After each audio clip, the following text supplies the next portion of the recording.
Hi friends, Jen Hoffman from healthymoving.com here. So I've had a couple of comments and questions and messages recently asking about growing pains in children.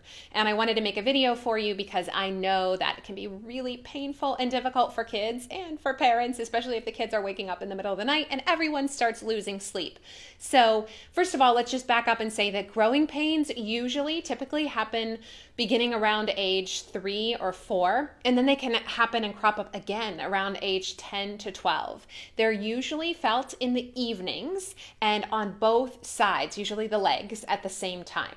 So not one side or the other, but usually both sides at the same time. If you want a confirmation from your doctor, you can definitely go in. It's not an invasive test or even imaging or blood work or anything like that doesn't need to be done. Just a simple evaluation in the doctor's office can confirm for you whether it's growing pains. But once you know that it is growing pains, this is kind of the simple suggestions that I have for easing the discomfort as much as possible. The first thing is in the evening, after dinner and before bedtime, take a short 10-minute walk, or really a stroll is a better word for it because you're not trying to go really fast.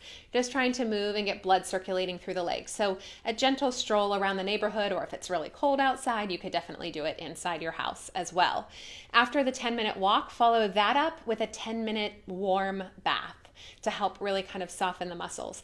And then after the bath, you can follow that up with a 5 or 10-minute massage. So here you want to do kind of gentle kneading in the calf, around the shin, and then up into the hamstrings and the quads. Finally, right before crawling into bed, I recommend a couple of exercises. Now, several of the people who asked are in the coaching and challenge program, so I created an entire protocol in the track section with a whole bunch of exercises. Under the kids section, there's one for growing pains now for the reason there's multiple exercises, I'm going to give everybody 3 exercises right now that you can start with, but every kid and how they're experiencing the pain is different. So some of the exercises will work better than others, and you kind of have to do some trial and error.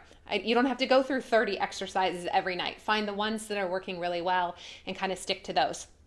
So the 3 I'm going to start with will help with a lot of the kids. So the first one is a calf stretch, then we'll move to a hamstring stretch, and then a quad stretch. So let's try them. Okay, for the calf stretch, you need some kind of a roll that you can elevate, or that the child can elevate their foot on. And especially for young kids, it doesn't need to be that thick of a roll. A partially rolled up yoga mat, a rolled up towel, something like that. You're going to put the ball of one foot on the roll and the heel is off. Now, you kind of, especially for younger kids, you're going to have to just help them a little bit with some of the alignment points to make sure they're getting into the calf. Because if the muscles are particularly tender, they'll wiggle around so they don't have to feel the stretch. And you don't want it to be super intense that they can't hold it, but you do want to access the tension that's in the calf. So ball of the foot on, and then the hips should be over the heel of the standing leg so that that leg is vertical. Let me show it on this side. I want to show you the non-working leg as well so you can see where a control is. So nice vertical leg here. The non-stretching side, though, where that foot is kind of dictates how intense the stretch is.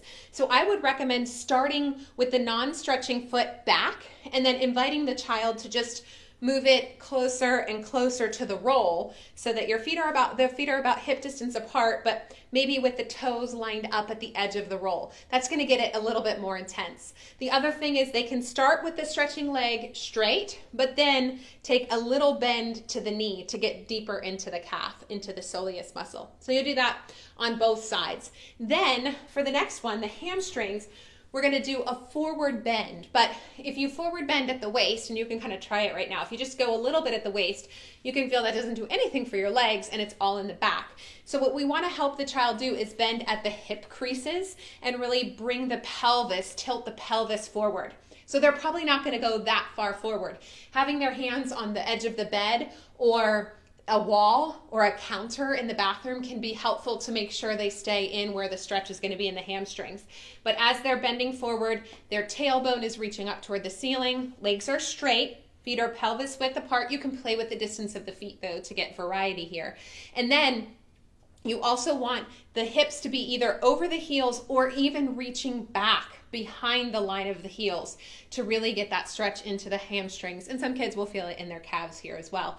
To come up, try to keep the pelvis back as they come up.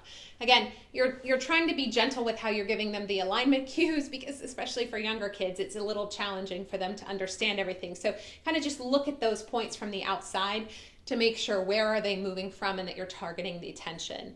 Okay, the last one is a quad stretch. So you probably have seen this one before, especially if a kid has a ton of tension in their quad though. As soon as they pick up their back foot and try to hold on to it, their knee will probably come forward. I'm gonna come really close so that you can see my knee and what happens here. So this is not a quad stretch with the knee forward. We want to try to bring the thigh as close to perpendicular as we can, maybe even back a little bit, but not back if it means tilting the pelvis. We want to change the relationship of the thigh to the pelvis. So keep the pelvis in neutral as you take that thigh to either vertical or a little bit back behind the line of the opposite knee. And of course, you'll do that one on both sides as well. Thigh going back. Okay, so those exercises are a great place to start. Again, for those of you in the coaching program, be sure to check out the special track that is just for growing pains.